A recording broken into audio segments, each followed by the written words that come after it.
ঢাকায় সিনেমার জনপ্রিয় দুই নায়িকা অপু বিশ্বাস ও শবনম বুবলী। সিনেমার পাশাপাশি শাকিব খানের সাথে সংসারী হয়ে দুজনেই ছিলেন আলোচনায়। আর শাকিবকে কেন্দ্র করে তাদের দুজনের মধ্যে প্রায়ই কথার যুদ্ধ দেখা যায়। কখনো ইঙ্গিতে বলেন, আবার কখনো সরাসরি।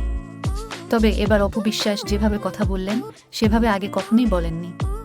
তিনি যে বুবলীকে পছন্দ করেন না তা প্রায় সময় প্রত্যক্ষ বা পরোক্ষভাবে বুঝালেও এবার সরাসরি তাকে অপছন্দ করার কথা জানান। বেসরকারি টিভি চ্যানেল নাগরিক টিভির বলা না বলা অনুষ্ঠানে হাজির হয়ে তিনি শবনম বুবলীকে ঘৃণা করেন বলে সরাসরি জানিয়েছেন।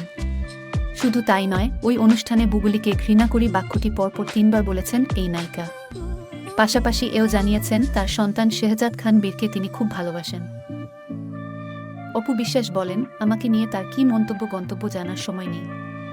এক বাক্যে তাকে আমি ঘৃণা করি। ইংলিশে হেড বললে আরও স্মার্ট হয়। বুবলীকে নিয়ে অপু আরও বলেন, উনার নাম নিতে আমার ব্যক্তিত্বে বাধে। জানি এই শব্দটা প্রচুর ভাইরাল হবে। এটা আমার জন্য ম্যাটার করে না। উনাকে আমি ঘৃণা করি। তবে বুবলীকে ঘৃণা করলেও তার ছেলে শেহজাদ খান বীরকে ভালোবাসেন বলে জানান অপু বিশ্বাস। কথা প্রসঙ্গে অপু জানান, বাবা হিসেবে শাকিব কিন্তু দারুণ। জয়ের মতো বীরের প্রতিও শাকিব সমানভাবেই আন্তরিক। 2 সন্তানকে একই স্কুলে পড়াচ্ছেন। অপু বিশ্বাস বলেন, জয়ের মতো যারা আছে সবাই আমার সন্তানের মতো। জয় যেমন আমার সন্তান, বীরও আমার সন্তান। আমি তাকে অনেক পছন্দ করি। সে খুবই কিউট, মাশাআল্লাহ। তাকে আমি মন থেকে অনেক দোয়া করি। অপুর সঙ্গে বিচ্ছেদের পর শাকিবের সঙ্গে প্রেমের সম্পর্ক তৈরি হয় বুবলীর।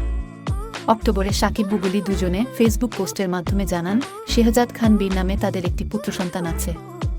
এরপর বুবলী আরেক পোস্টে জানান, বিয়ে করেন তারা। তাদের সন্তান শেহজাদ খান বীরের জন্ম হয়। প্রসঙ্গত, বর্তমানে একই স্কুলে পড়াশোনা করছেন বুবলী পুত্র শেহজাদ খান বীর ও অপু পুত্র আবরাম খান জয়। মাঝে মধ্যেই ছেলেকে স্কুল পৌঁছে দিতে যান অপু বিশ্বাস। সেখানে বুবলী বা বীরের সঙ্গে দেখা হয় কিনা এমন প্রশ্নে অপু জানান, মাঝে মাঝে দেখা হয়, বীর অনেক গুল্লু বাচ্চা।